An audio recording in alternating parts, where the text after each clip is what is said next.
शुरू करें बिना किसी बकचोदी। धड़कता दिल धड़कता। लो भाई लोग कैसे हैं आप लोग? उम्मीद करते हैं बढ़िया हो गया।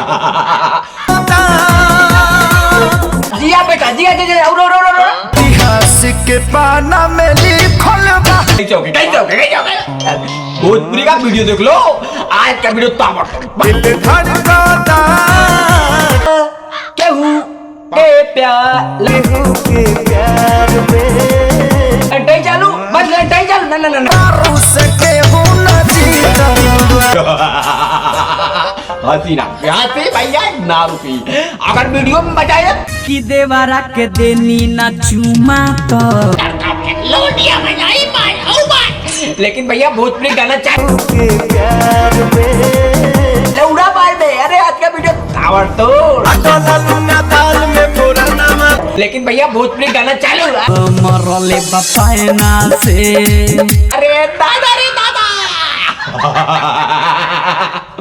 बकचोदा ही रहता है। ओही दिहनी पागल बलमुआ हमारे लागो।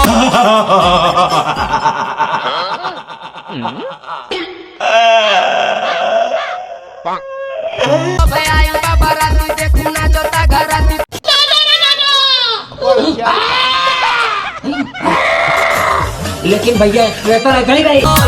बलमुआ हमारे लागो। मरले भाई सन सैया रे मरले बोई सन सैया रे ना से चलता दवाई पटना से चलता दवाइया रे। तोरी बहन के आगल पागल अटल भैया बताओ मरले भाई सन सैया रे। मारी लाटका दे के झटका दिल निकाल ले गई। लोग बदल जाए समय बदल जाए लेकिन आजकल के लवंडियन का मुयरा ना तू दी। जिया जिया जवानी तू चूस गई। हमें ना हुआ हम चाहे लवंडिया बाजी चालू हो। मरले बोई सन सैया रे।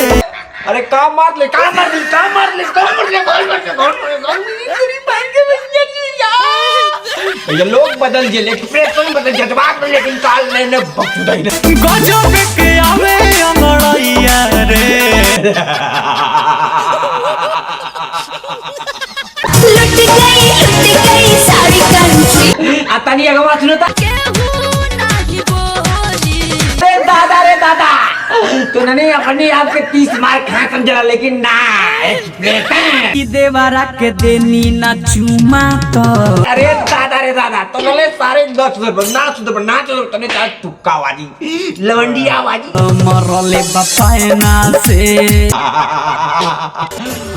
वीडियो कटाओ। कि देवरा के देनी ना चुमा तो अगर भैया लोग तुम लोग को अच्छा लगा है सब्सक्राइब करो कमेंट करो लाइक करो शेयर करो लेकिन करो। कल का वीडियो ताबड़तोड़ मिलेगा भोजपुरी के एकदम धमाल वीडियो। लव यू भोजपुरी समाज। मरले बपायना से